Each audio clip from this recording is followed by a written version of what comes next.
Boa noite. O Canal Livre está no ar e no programa desta noite nós recebemos o governador do Espírito Santo, Renato Casagrande, do Partido Socialista Brasileiro, o PSB. Nós vamos falar hoje sobre o projeto em discussão no Congresso Nacional, que vai definir como será a distribuição dos royalties do petróleo daqui para frente entre União, Estados e municípios. Na pauta também a condição econômica do Espírito Santo, com seus antigos e novos desafios. E para entrevistar o governador Renato Casagrande, estão comigo aqui na bancada os jornalistas Fernando Mitre e Antônio Teles. Bom, o Senado adiou mais uma vez a votação da partilha dos royalties do petróleo, um bolo de quase 30 bilhões de reais. Deputados e senadores da oposição e da base aliada decidiram adiar a votação do projeto que altera a divisão dos royalties do petróleo brasileiro. O tema é polêmico e está contrapondo cidades e estados produtores aos outros que não produzem petróleo, mas reivindicam o direito aos recursos. Todos têm que receber porque a Constituição assim diz, é propriedade da União, é propriedade do povo brasileiro. Os royalties são uma espécie de compensação financeira que as empresas exploradoras de petróleo pagam à União, estados e municípios. No ano que vem serão distribuídos 28 bilhões de reais, mas pela lei atual, só 870 cidades e 16 governos estaduais recebem. Em dezembro do ano passado, o Congresso aprovou a divisão dos recursos com todos os estados e municípios do país. Os produtores reclamaram e o presidente Lula vetou a proposta. Agora o Congresso está em busca de uma solução negociada para o impasse. A ideia é colocar em votação até o próximo dia 19 o projeto de lei do senador Wellington Dias, do PT do Piauí, que prevê a distribuição das receitas do petróleo da seguinte forma. Dos 28 bilhões de reais previstos para 2012, 8 bilhões e 800 milhões de reais ficariam com a União. 10 bilhões e 800 milhões com os estados e municípios produtores e 8 bilhões e 400 milhões de reais com os estados e cidades não produtores. É praticamente impossível ter um consenso, mas eu acho que é possível também ter uma proposta, não é, que tenha responsabilidade. A presidente Dilma Rousseff pretende ouvir governadores e prefeitos sobre o assunto, mas o líder do governo no Senado já adiantou que a União não pretende abrir mão dos 8 bilhões de reais a que tem direito. A posição da União já está repassada aos relatores, a União já abriu aquilo que pretendia abrir. Governador Casagrande, obrigado pela sua presença aqui no Canal Livre para o trato de um assunto assim tão abrasivo, né? Obrigado, tão tempestivo também. Agora, o senhor acredita que esse novo calendário lá no Congresso dos Royalties será realmente praticado ou seria até conveniente ficar mais uma vez adiado? Não, ficar adiado mais uma vez pode ser que seja uma situação que aconteça. Mas o que nós queremos e que eu estou trabalhando e o que desejo é um entendimento. Porque se nós não fecharmos um entendimento, se não tiver uma proposta equilibrada, que possa atender e preservar as finanças do Estado do Espírito Santo e do Rio de Janeiro em especial, nós vamos ter que ir ao Supremo Tribunal Federal. O que nós estamos votando é a concessão, são todos os contratos de concessão. Vocês verificam que já deu uma volta, né, sobre os nossos interesses. O que era discutido lá no início, na hora que se discutiu a regulamentação do petróleo do pré-sal, é que nós estávamos discutindo a partilha dos royalties do pré-sal. Só do pré-sal. Só do pré-sal. Agora, esse projeto está congelado na Câmara, que vai ser discutido no futuro. E estamos discutindo a partilha dos contratos no regime de concessão. Em vigor. Contratos que já foram assinados em vigência. Isso dá para o Espírito Santo e para o Rio de Janeiro uma arrecadação anual. O Espírito Santo vai arrecadar este ano de 2011 em torno de 1 bilhão e 500, governo e municípios. 850 milhões, governo, 650 milhões, 750 milhões, municípios. Alterar essa arrecadação do Espírito Santo, dizer que no ano que vem nós vamos passar a arrecadar 300 milhões, 400 milhões ou 200 milhões, Metade. é alterar completamente o planejamento que nós temos e os compromissos que nós temos. Então, assim, queremos um entendimento, mas queremos que esse entendimento seja feito com base no equilíbrio. Eu não quero avançar sobre as receitas de ninguém. Concordo que nós temos uma riqueza enorme aí, que é o petróleo atual da concessão e o petróleo futuro. Pode ter uma distribuição mais igualitária. O presidente Lula já coordenou o entendimento lá atrás. Já tem uma proposta tramitando lá na Câmara dos Deputados, que é o projeto de lei 8051. Mas não podem querer avançar sobre as nossas receitas, porque nós demoramos muito tempo para nos organizarmos no Estado do Espírito Santo. Na Constituição de 88, foi decidido que a cobrança do ICMS do petróleo seria no destino, porque os estados produtores e os municípios produtores já tinham royalties de petróleo. Então, houve lá atrás uma decisão para que houvesse uma compensação aos estados e municípios não produtores. Querer agora está em vigência. Então, petróleo produzido no Espírito Santo, a gasolina vendida lá no Acre, recebe o ICMS lá no Acre. Então, assim, tudo bem, vamos fazer uma nova distribuição para o futuro? Vamos. Mas, mas não pode querer desorganizar o Estado do Espírito Santo. Governador, mas não pode ser uma avaliação pontual, tem que ser um processo histórico. Mas para o telespectador entender, nós temos dois projetos. Um que é o do Ibsen Pinheiro, que foi aprovado pela Câmara e vetado pelo presidente. Este veto pode entrar em votação a qualquer momento. Dia 26 está marcado. Isso. Se o veto for derrubado, o que vocês vão fazer? Como é que fica o Estado do Espírito Santo, por exemplo? Parece que vocês perdem 1 bilhão e 200 milhões. Se nós tivermos uma votação do veto, nós deixamos de arrecadar 1 bilhão e 200, Estado e municípios. Pois então, e aí o que o senhor nós faz? arrecadamos 1 bilhão e 500, vamos arrecadar 300 milhões, uma parte para o Estado e uma parte para os municípios. Nós vamos ao Supremo Tribunal Federal.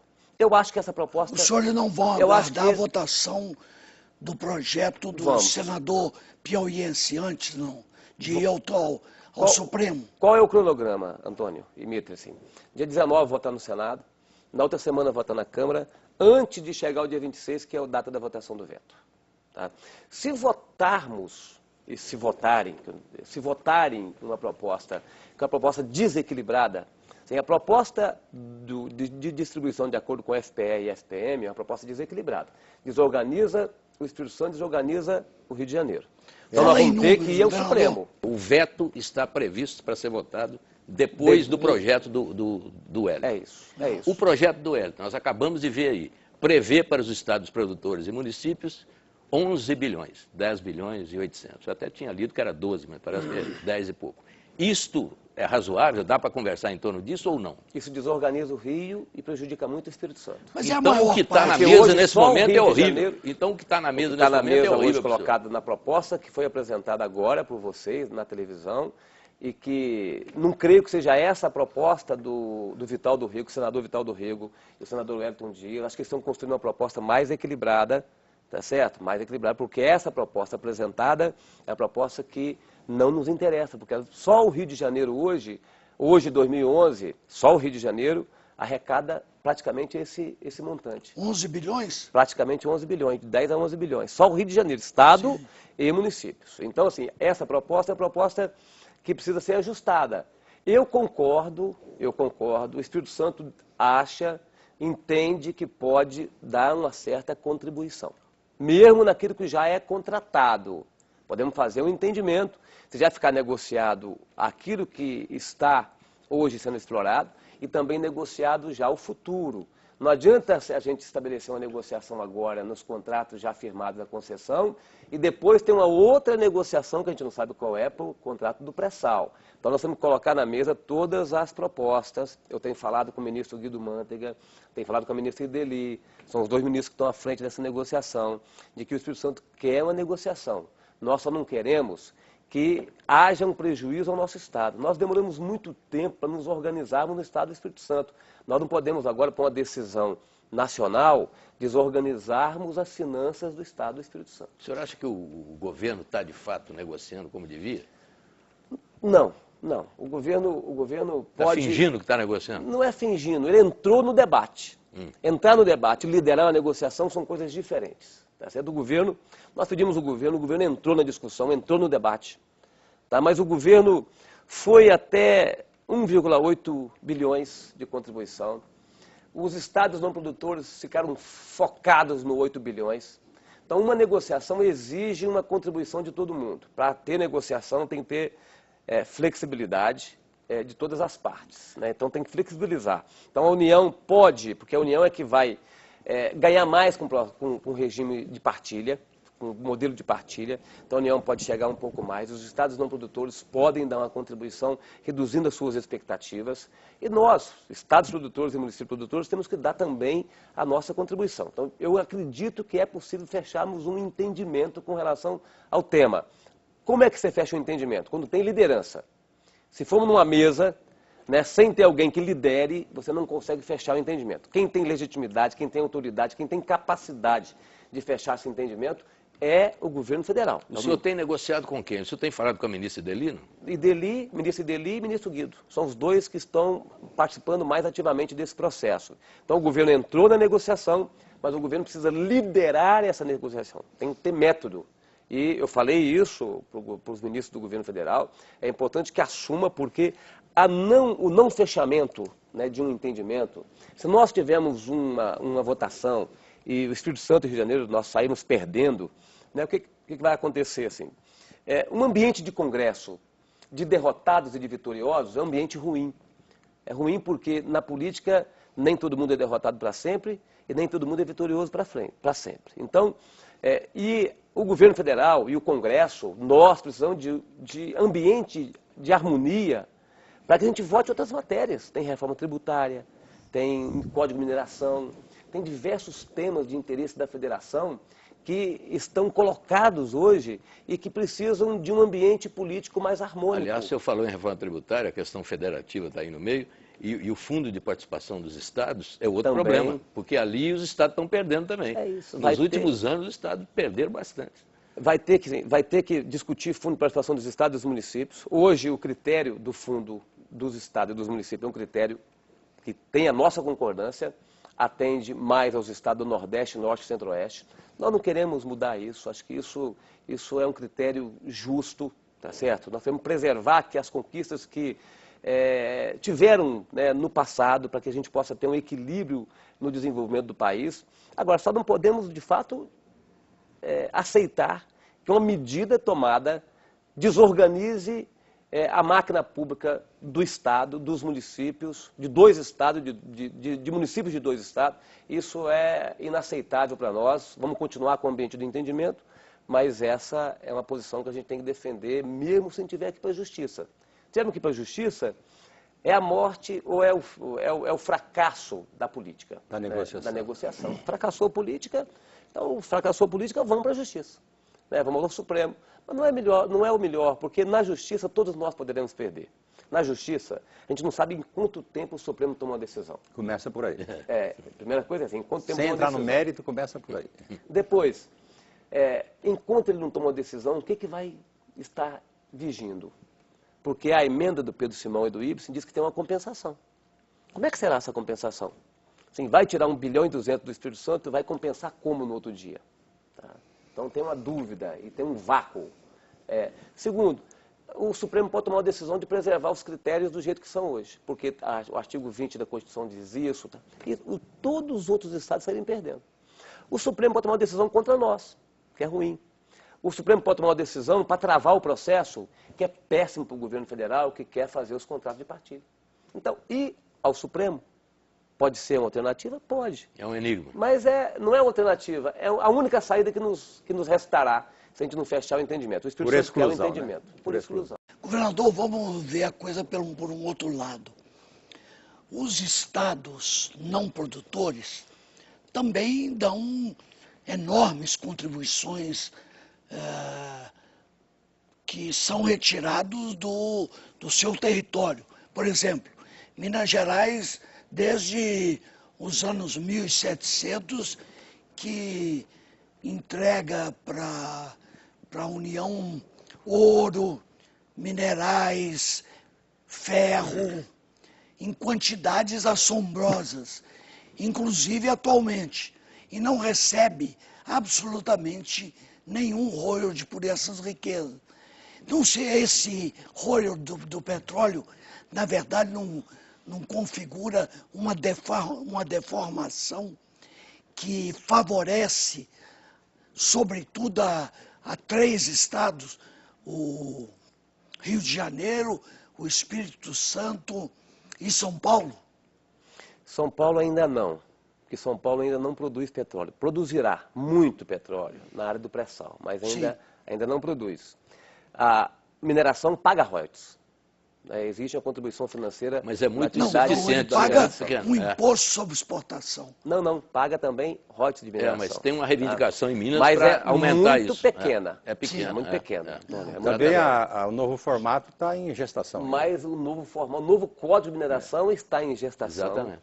Eu estive dia 21 de abril numa solenidade lá em Ouro Preto. A presidente Dilma esteve com o governador Anastasia, com diversas lideranças de Minas Gerais. A pauta principal deles, e a presidente Dilma anunciou o encaminhamento do novo Código de Mineração. E o senador Aécio também anunciou isso. O senador Aécio apresentou uma proposta para aumentar agora a tributação sobre mineração, de royalties de mineração. No Pará também tem o mesmo direito. Mesmo direito. Depois então, de 400 anos de injustiças. Tem um Código de Mineração sendo gestado ou pronto para ser encaminhado ao Congresso, que interessa muito aos estados que têm mina, que tem minério. Isso tem todo o nosso respeito. Tem todo o nosso respeito. Mas eu compreendo assim, que a riqueza do petróleo não é a riqueza só da União e dos estados e municípios produtores. Acho que a riqueza do petróleo é do Brasil todo. O novo formato do pré-sal... Como a Constituição prevê, aliás. O novo formato do pré-sal aponta nessa direção. A nova proposta do presidente Lula aponta nessa direção. O município não produtor saiu de 8% e foi para 22%. O estado não produtor saiu de 8% e foi para 22%. Tá? Então, tenho já uma compreensão sobre isso. O que nós não podemos aceitar, senhor Antônio, é que nós não temos condições de ter o nosso Estado desorganizado por decisão que tenha uma vigência para trás, desorganizando as nossas finanças, alterando o futuro e as perspectivas e a expectativa dos capixabas. São direitos hoje já adquiridos. Direito adquirido. E isso, o senhor acha que seria uma tese válida na atuação que esses estados farão junto ao Supremo, pedindo a garantia de direito adquirido? Nós temos 3 argumentos fortes. Um primeiro argumento é o equilíbrio federativo. A Constituição preza e defende o equilíbrio federativo. Nenhuma decisão pode ser tomada para desorganizar um ou 2 estados do país. Tá? Segunda é o argumento constitucional. O artigo 20 diz que os estados produtores terão um tratamento diferenciado e favorecido para fazer uma compensação. É uma compensação, é uma indenização pela alteração do ambiente, pela necessidade de investimento em infraestrutura na área social. É uma compensação. Terceiro é a ilegalidade, romper contratos já firmados. Então, essas 3 argumentações... Essa compensação prevista na Constituição é contemplada no projeto que foi vetado. Ela é contemplada no projeto, ela é contemplada no projeto de uma compensação que nós não sabemos, uma compensação como a da Lei Candir. Tem que ser negociada também. Uma compensação como a da Lei Candir, não poderia que é uma compensação que é 20% daquilo que nós perdemos em termos de receita com produtos exportados, é um problema. Primários e semi-elaborados. Então, que compensação é essa? Nós não temos problema, assim, não tem problema nenhum. Agora, se o governo federal não tomar cuidado, a compensação que está dita na emenda do IBSEM vai ficar com valor muito superior a qualquer contribuição que ele entre agora num processo de discussão, construindo uma proposta negociada. O Espírito Santo negocia também com o governo, de maneira insistente, um novo acordo sobre pagamento da dívida, é verdade? Nós, primeiro, antes de falar sobre isso, com a sua permissão, claro, de vocês, é o seguinte: o Espírito Santo é o estado que está num crescente de produção de petróleo. Nós, há 3 anos atrás, produzimos 100 mil barris de petróleo por dia, hoje estamos produzindo 370 mil barris de petróleo por dia. Qualquer medida que tenha linha de corte 2010, 2009, nos prejudica muito, muito mais do que Rio de Janeiro. Então, assim, nós estamos preocupados porque nós estamos num processo crescente de produção de petróleo, qualquer medida nos atinge muito, tá certo? Mas nós temos outros assuntos para a gente discutir com o governo federal. Onde caberia, talvez, uma negociação de compensações. Olha, o Espírito Santo é um estado que cresceu em 2010, por exemplo, 12,5% do seu PIB. Comparado com o Brasil cresceu 7,5%. Em que setores? Setor de petróleo e gás, Agricultura, petróleo e gás, siderurgia, no ano passado cresceu um pouco, metal mecânica, setor da agricultura cresceu, a cafeicultura cresceu, e o agronegócio. Então nós temos um crescimento superior ao Brasil há muito tempo. Mas agora sim, nós estamos com um Estado que está organizado. Nós temos dois debates que acontecem no Congresso Nacional que pode nos atingir muito. Uma é essa que nós nós estamos discutindo, que é royalties de petróleo. Outro assunto assim que pode nos atingir muito, Geomir, é o debate da reforma tributária. Porque na década de 60, o governo federal tomou a decisão de eliminar a lavoura de café. A economia dos capixabas vivia pendurada nos ramos dos cafezais. Eliminamos a lavoura do café. Aí, início da década de 70, articulou-se uma engenharia de incentivo ao comércio internacional, que todo produto que entrasse pelo Espírito Santo, ele recolheria o ICMS, 25% iria para os municípios, como é a legislação, e 75%, uma parte pequena, ficaria com o Estado, e outra parte voltaria em termos de financiamento subsidiado ao setor empresarial. Agora, de lá, início da década de 70 até agora, já são mais de 40 anos, esse fundo vai arrecadar em 2011 2 bilhões e 500 milhões de reais. No Espírito Santo? No Espírito Santo. A gente importa pelo Espírito Santo e boa parte dos produtos vem aqui para São Paulo. O governo quer reduzir de 12% para 2% ou para 4%. Isso retira dos municípios, diretamente, porque nós arrecadamos a parte do município e não renunciamos ao tributo, de 20% a 40% da receita dos municípios. Então, o Espírito Santo hoje é o estado mais globalizado do Brasil. 50% do produto interno bruto do Espírito Santo está vinculado ao comércio internacional. Então, dois assuntos metade, que estão... né? Metade da nossa economia. Dois temas, lógico que quem importa, exporta, não é só importação. Nossa exportação é maior do que a nossa importação, mas é um estado aberto. Então, dois temas são fundamentais, que estão em debate, que a gente precisa chamar a atenção do Brasil. Esse debate está dentro do contexto da reforma? Não, dentro do contexto da reforma tributária ou específico? Dentro do contexto da reforma tributária. Mas o contexto então está parado. Não está parado, porque o contexto da reforma tributária o governo vai fazer por etapas. E fazendo por etapas, o governo vai primeiro fazer uma alteração da alíquota de ICMS. Ele pode fazer por resolução no Senado. Então, já conversei com a presidente Dilma, que foi muito atenciosa com o Espírito Santo, dizendo que vai ver compensações, analisar compensações. Já conversei com o ministro Guido Mantega sobre o assunto. Mas, assim, eu tenho que alertar a população brasileira e aos capixabas, aos formadores de opinião, que esses dois temas desorganizam o Espírito Santo. É verdade. Mas a outra questão levantada pelo Teles aqui é da dívida. A dívida do Estado, que não é só do Espírito Santo. Tem uma grande reivindicação aí nacional. Eu tratei menos dela porque ela é menos importante para nós. Assim. Por quê? Porque não que o assunto não seja importante, mas nós temos um vínculo de 6,7% da nossa receita vinculada com pagamento de dívida. Então, nós estamos 6,7%. Então, o nosso percentual de comprometimento é menor do que outros estados. Mas o indexador da dívida hoje do Estado, assim, é aquele antigo financiamento do sistema financeiro de habitação. Aumenta o estoque. Você paga e aumenta o estoque. Paga e nunca chega ao fim. Então tem que mudar o indexador, tem que estabelecer um percentual máximo de pagamento. Isso é uma medida importante para o governo federal tomar. E que é uma reivindicação antiga que já foi colocada há muito tempo e que não anda. Tem uma anda. resistência enorme a isso. É o jura do governo federal. Isso. Não é deste governo, não. É dos governos que não querem fazer uma discussão adequada sobre o tema. Mas olha que o Espírito Santo teve privilégios significativos no momento em que o governo federal investiu fortemente no aparelhamento do Porto de Vitória, que hoje, como o senhor mesmo está dizendo, consegue chegar a 50% do valor da sua arrecadação. As operações dentro do Nosso Porto de Vitória é como se nós estivéssemos no final da década de 60. É o mesmo porto. Sim. Não alterou em nada.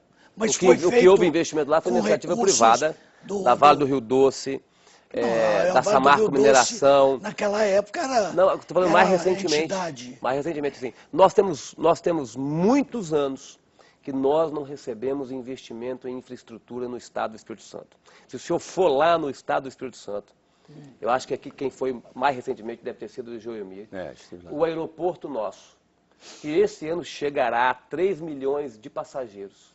tem capacidade agora, feitas as ampliações, capacidade para movimentar 1.500.000 passageiros. É o pior aeroporto do Brasil, Mas lá teve um problema com o TCU, né? Que parece que problema, pararam as obras porque havia irregularidade. O que também é um absurdo, porque podia punir e prender todos os culpados e a obra podia continuar. O tema que o Antônio Teles levanta é um tema importante para nós. Assim. Não há condição, o governo quer acabar com os incentivos dos estados, mas acabar com os incentivos, tratar todos iguais, quando nós somos desiguais. Nós temos 2 BR movimentadíssimas do federal, do governo federal, BR-101, péssimo estado, BR-101, BR-262. Não estão nem em péssimo estado, mas só que é uma roleta russa, a quantidade de gente que morre. Né? Então, agora nós estamos começando a girar a roda em torno desses investimentos da BR-101 numa concessão. Vai ser dia 17 de novembro, uma concessão da BR-101. A duplicação. Com a duplicação. A BR-262 também, que liga o centro do Brasil, agora a gente espera que vá para a licitação, para ter um investimento na ampliação da capacidade. Mas o nosso porto agora, graças, né, às articulações, à atenção da presidente, nós tivemos uma ordem de serviço agora de ampliação do cais. E nós temos necessidade desse investimento em infraestrutura. Nossa infraestrutura, mas o Brasil a nossa inteiro, infraestrutura desse século é a infraestrutura ainda de alguns anos antes de terminar o século passado. Agora, é preciso lembrar e colocar no contexto geral do país. O problema da infraestrutura é um problema nacional, é um desafio nacional. Mas nós, né? assim, veja a situação do Espírito Santo. Nós estamos numa região sudeste, cercado por 3 países, que é Rio de Janeiro, Minas Gerais e São Paulo. Não são estados, são países. São países, né? Pela dimensão da economia. São Paulo é uma Argentina, né? São Paulo é, Argentina. É gigantesco, Rio de Janeiro e Minas Gerais. Nós ali não temos... O senhor acha que isso sombreou o Espírito Santo. Isso sombreou o Espírito Santo. Veja os investimentos que tem no Rio, em Minas e em São Paulo. Isso sombreou o Espírito Santo. O Espírito Santo está sombreado. Por isso que nós estamos tratando mais ou menos, né, governador? Vocês estão crescendo a 12,5% ao ano, quase o dobro do crescimento do Brasil. Mas é pela nossa posição geográfica. Imagina se saísse da sombra, então. E agora começa a movimentar, O governo federal começa a movimentar. Mas nós crescemos nesse tempo sem alterar em nada a nossa infraestrutura. Não alterar em nada. O governo estadual estava desorganizado, agora que se organizou nesses últimos anos, e o governo federal agora é que começa a fazer investimento em infraestrutura. Fez investimento em outras áreas, mas em infraestrutura agora é que começa o resultado daqui a alguns anos. Muito bem, governador, nós vamos fazer agora o nosso primeiro intervalo. A gente volta dentro de instantes com o governador Renato Casagrande do Espírito Santo.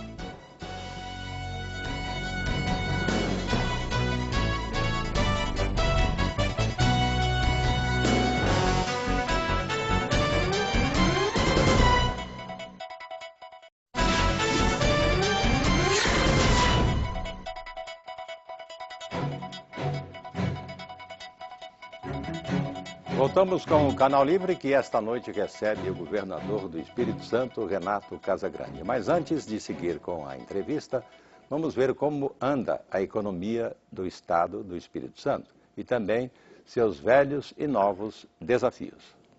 Panela de barro, moqueca capixaba, tambores de Congo. O Espírito Santo da cultura também tem uma economia forte e bem diversificada. Petróleo e gás, siderurgia, celulose, além do agronegócio, com destaque para o café e a fruticultura.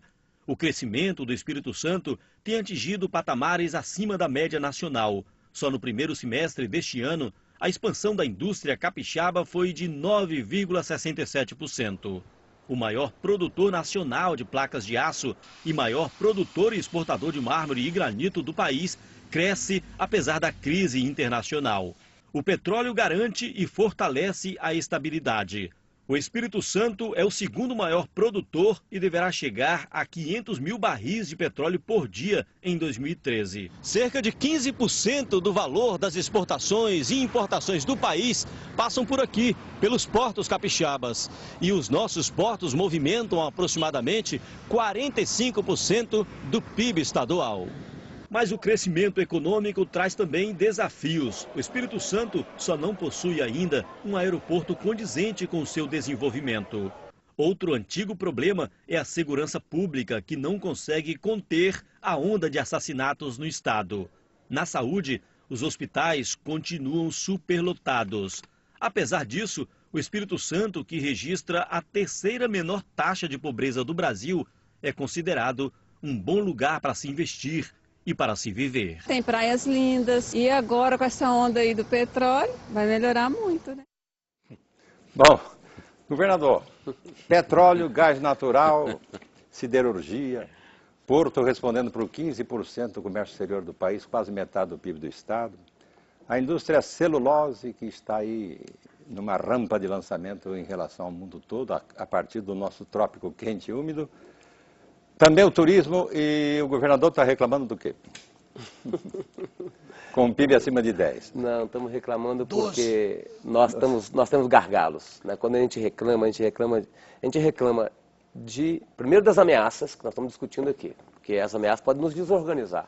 A administração pública desorganizada é sinônimo de má distribuição dos recursos, né? Se o Estado está enriquecendo, a gente precisa, se o Estado está crescendo mais, nós temos um débito com a sociedade. Nós vimos aqui na reportagem, assim, nós temos problema na segurança pública, temos problema na saúde, nós temos um problema sério que a gente precisa enfrentar e que na segurança o senhor não está conseguindo cumprir os seus próprios planos, não? Não, nós estamos implantando um plano, agora eu assumi o governo em janeiro, e os indicadores são altos. As dificuldades são maiores do que você imaginava?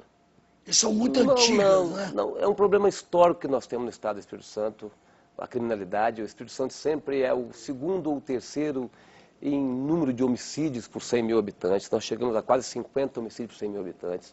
Por que isso aí, governador?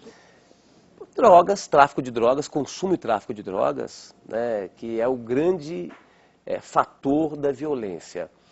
Então nós implantamos, o governo passado fez um investimento grande no sistema carcerário, nós estamos dando continuidade a esse investimento, mas nós agora organizamos um programa estruturado, bem articulado, chamado Estado Presente, que trabalha na operação policial, melhorando ela, na infraestrutura e tecnologia, porque você não tem como trabalhar sem tecnologia na área de segurança pública, e trabalha na proteção social, porque também você não tem como fazer uma ação policial sem ter por trás uma proteção social.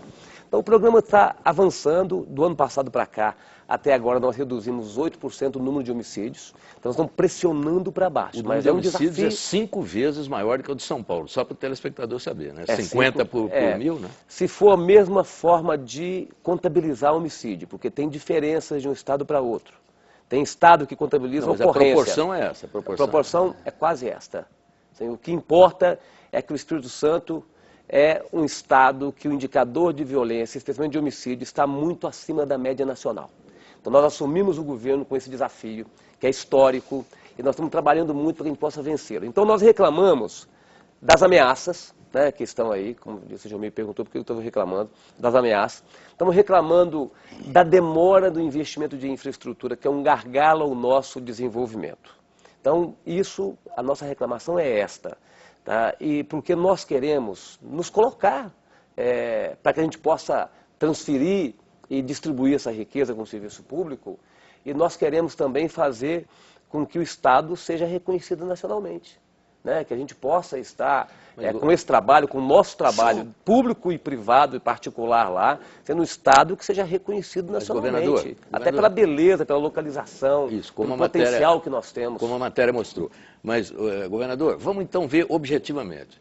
O projeto que foi vetado pelo presidente Lula esse veto pode ser derrubado, né? A maioria lá pode derrubar isso. Mas antes tem o projeto do senador Wellington Dias. Dos royalties, né? Exatamente, estou falando dos royalties, do dinheiro que o Estado do Espírito Santo pode perder. Se for aprovado esse projeto, o que acontece na sua administração? Se for aprovado o projeto do Wellington... O projeto do Wellington, que não é tão radical quanto o projeto que foi vetado. O projeto do Ibsen Pedro Simão, nós perdemos 1 bilhão e 200. Isso. Só para entender, isso é 200 milhões a mais do que nós investimos por ano no Estado do Espírito Santo, do governo do Estado. O governo do Estado investe R$1 bilhão por ano, que é um bom investimento. É 10%, mais de 10% da nossa receita própria. Então é um bom investimento. Então se nós for aquilo, nós vamos perder mais 200 milhões a mais do que nós investimos. Se for o projeto do Wellington, nós vamos perder R$500 milhões. Então, perde menos da metade. Perdemos a metade daquilo que a gente tem para investir em hospital, em escola, em asfalto, em programas diversos de investimento de capital no Estado do Espírito Santo. Então, para nós, desorganiza o nosso planejamento. Eu tenho um planejamento que eu fiz no início do mandato para cumprir até 2014 e, assim, não tem problema a gente deixar de ganhar.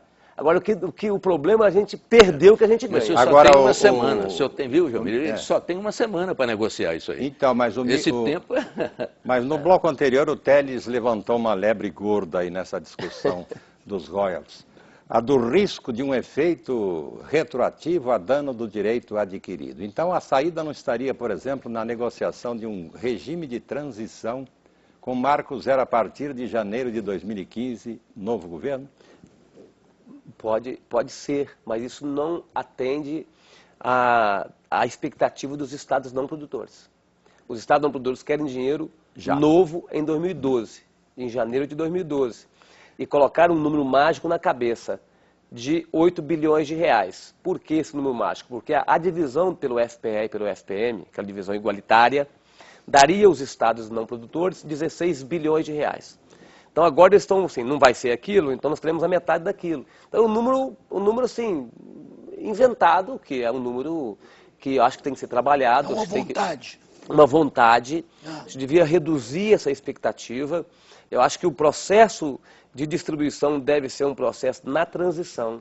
Eu acredito que qualquer mudança, seja ela neste assunto, seja na reforma tributária que está sendo discutida no Congresso, seja na reforma da Previdência, da política, é um processo de transição. Exatamente. Se não for na transição, desorganiza quem está recebendo.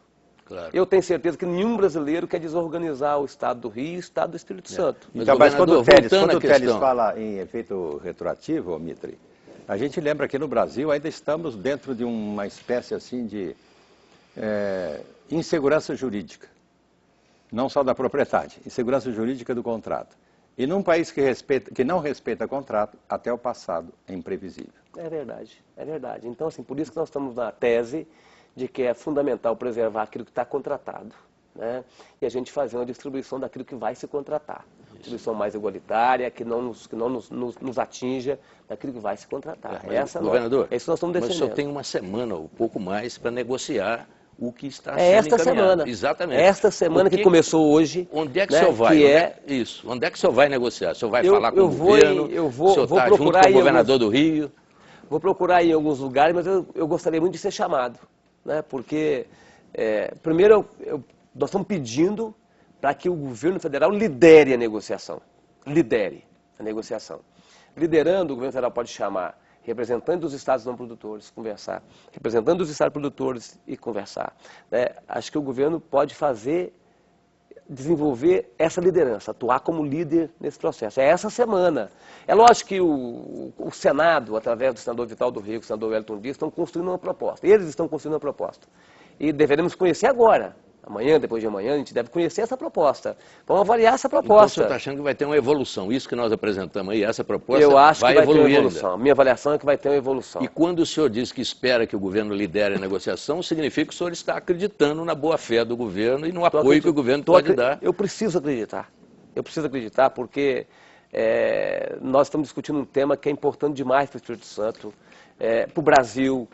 Preciso acreditar que a gente vai chegar a um entendimento nesse assunto. Que aliados o senhor tem nessa luta dentro do Congresso? Além do governador Sérgio Cabral. Aliado é Rio de Janeiro e Espírito Santo. O governador Alckmin é solidário ao nosso movimento. Não tem o mesmo envolvimento que nós, porque ele não recebe. Então ele não sente a importância. Não tem espírito de urgência. Mas por que o senhor não conseguiu... Mas nós estamos discutindo com todos os outros governadores. Não conseguiu organizar uma aliança maior. A sua posição não é considerada um pouco injusta, não? Ela mas ela assim, nós temos 3 tipos de posições no Congresso, especialmente. Tem aqueles que fazem um discurso fácil, de levar dinheiro para os seus municípios e estados, né, rápido. Tem aqueles do Espírito Santo e Rio de Janeiro, que faz um discurso também que não pode mexer em nada e que quer manter a situação do jeito que está para agora e para o futuro. E tem os equilibrados. Eu estou acreditando que nós, equilibrados, vamos chegar aí numa posição sem querer de um lado e de outro. Sem querer ser pessimista, se tomarmos por base os interesses das bancadas, vai ser duro se eu conseguir maioria ali. Você só faz a negociação quando os dois lados têm força. Isso. Né? O lado dos não produtores tem uma força, que é derrubar o veto. Nós temos uma outra força, que é o Supremo. É verdade. Tá certo? Mas então, aí é a falência da política. Aí é a falência da política. Então, o Supremo é uma roleta russa. Exatamente. Eu sei, pode mas se é uma roleta russa, é uma roleta russa para todo mundo. Para todo mundo. Sim. Todo mundo vai ter que apertar o gatilho. Mas então, se tiver a derrota política, se tiver a derrota política no Congresso, o senhor vai ter o risco jurídico no Supremo. E tem um outro interesse, assim, que é o interesse da harmonia no Congresso Nacional. O Congresso tem, nós já tratamos desses assuntos aqui que são importantes para nós, são assuntos federativos. royalties, reforma tributária, código de mineração, comércio eletrônico, SPE e SPM. São matérias como essa. A própria segurança. Sim, mas assim, que estão a própria tem emenda, tem área de saúde e de segurança, mas são matérias que estão tramitando no Congresso Nacional que dependem de uma harmonia, né, dentro do Congresso. Interessa muito ao governo federal um entendimento com relação a esse assunto, na minha avaliação. Então, nós podemos discutir essa parte toda aí, inclusive da questão federativa, no próximo bloco, que nós vamos agora para o nosso intervalo, o último deles, logo depois. Até já.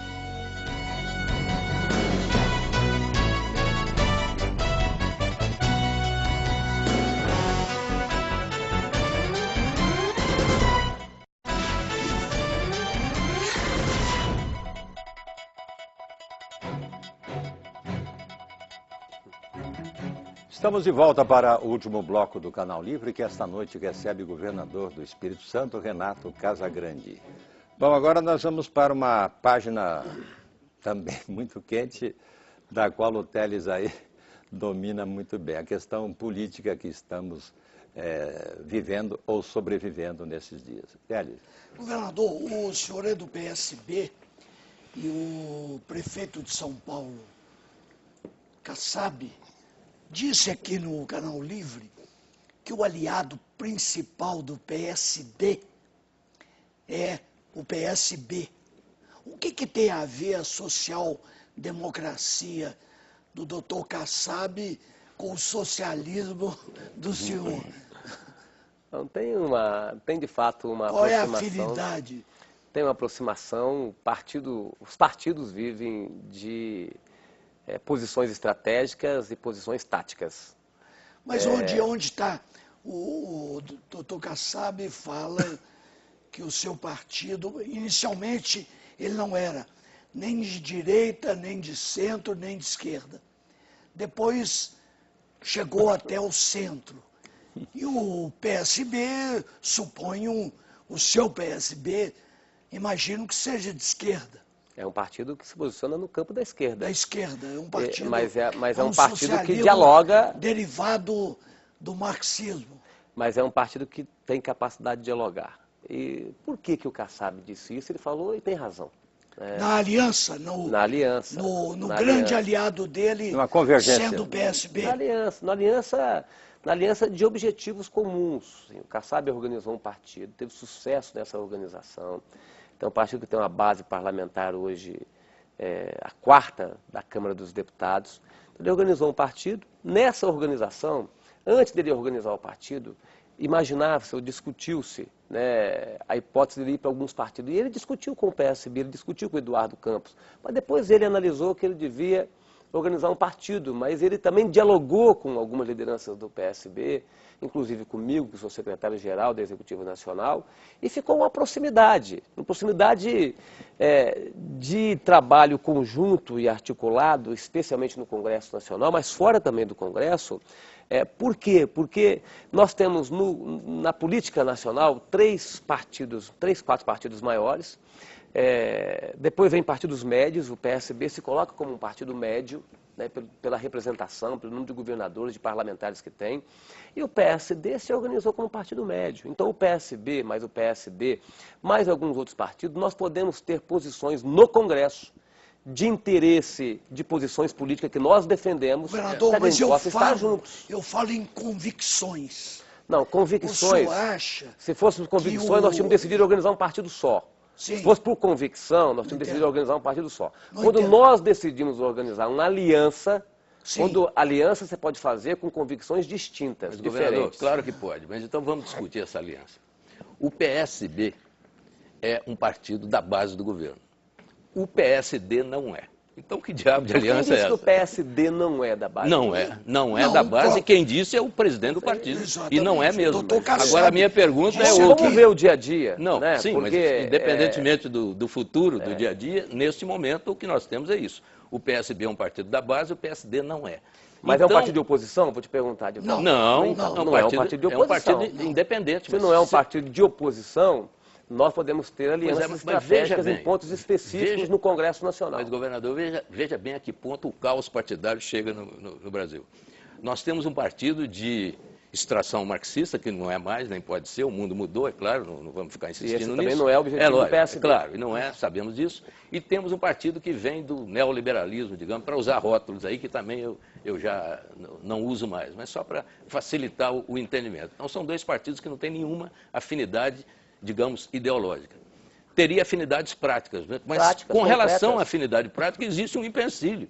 Um é da base do governo, o Isso outro não é não é. empecilho, é empecilho que não existe esse. Mas então não existe mais critério nenhum partidário nesse Eu, país. eu não posso... A ideologia não eu- mede nada. eu vi- E posições também não medem. Não, é diferente porque a base que você está usando para fazer essa avaliação é uma base, na minha avaliação, inexistente. Eu não acho que o PSD vai ser um partido que vai criar problema para o governo federal, para o presidente Dilma. Ué, se é independente, ele pode criar. Assim. Um Mas partido eu- independente mas cria não problema. Não é alguém que vai criar problema.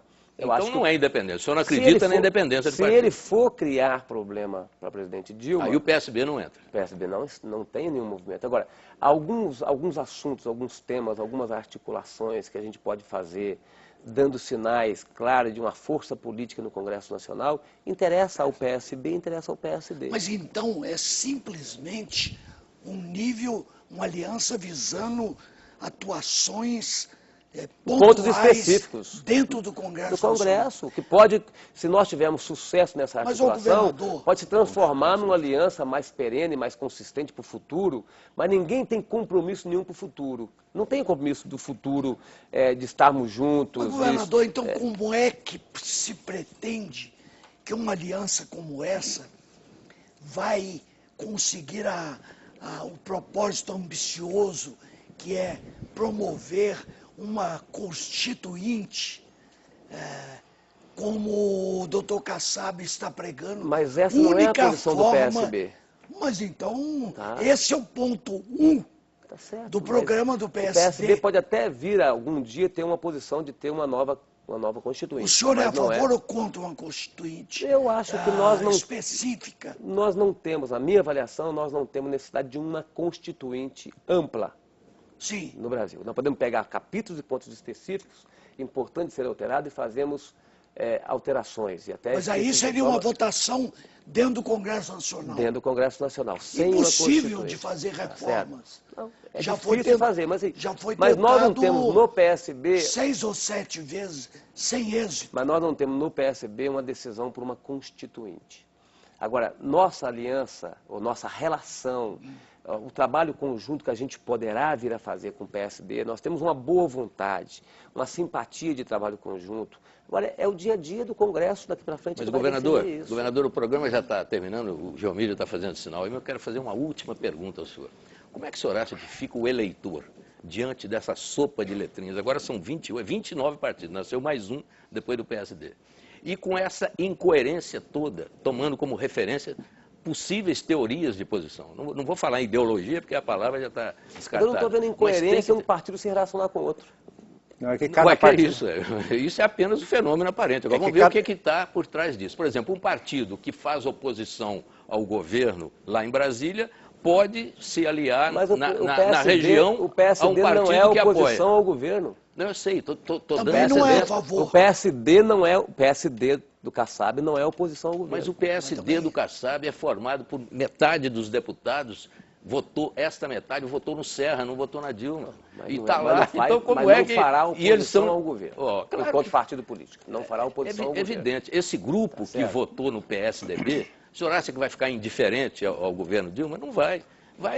nesses casos pontuais aí, evidentemente, a tendência é votar contra. Mas nós temos uma posição definida com relação ao governo federal. Nós somos base de apoio Não, do presidente com relação Dilma. ao governo é definida. Tá certo, eu acho indefinida com relação a essa aliança. Se tivermos condições de algum momento, em algum ponto, em algum assunto, tratarmos dos assuntos em conjunto, vamos tratar. Sim. Não só com o PSD, mas com outros partidos. Sim. Podemos, então, considerar que existe uma porteira enorme aberta para uma grande aliança em 14, para a eleição em 14, entre Eduardo Campos, o senhor, Nós não Kassab. discutimos 2014 com o PSD, não tem essa discussão colocada. Em 2014 é um momento que nós vamos debater, a presidente Dilma é protagonista e tem preferência na reeleição se ela desejar e fizer um bom governo como ela está fazendo. Tá e certo? aí o PSB o PSB tem compromisso com a presidente Dilma. O PSB já é aliado. Então, o PSB não lançará candidato a presidente da República em 2014? O PSB não pode afirmar nem que sim, nem que não nessa altura do campeonato. Mas o PSB tem compromisso com a presidente Dilma. Por enquanto. Muito bem. Então, tem compromisso com a presidente Dilma. Festival de incertezas. Lógico, mas vocês querem falar de 2014? Nós estamos em 2011. Né? Sim, mas... Como é que nós vamos falar com certeza de 2014? A política é uma arte de compromissos. São especulações e cenários que a gente traça. E uma coisa são planos, outra coisa são declarações. E o complicador de sempre, nós temos partidos repartidos. Governador Renato Casagrande, estamos chegando ao final do programa. O senhor tem mais 1 minuto para concluir a sua participação.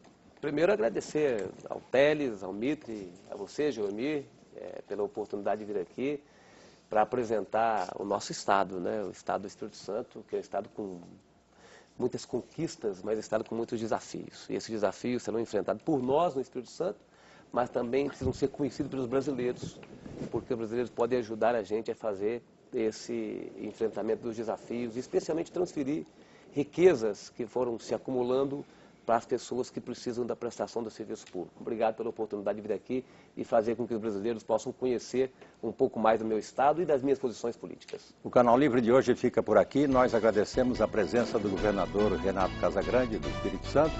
A todos também o nosso muito obrigado pela audiência. Uma ótima semana. A gente se vê no domingo que vem. Até lá e boa noite.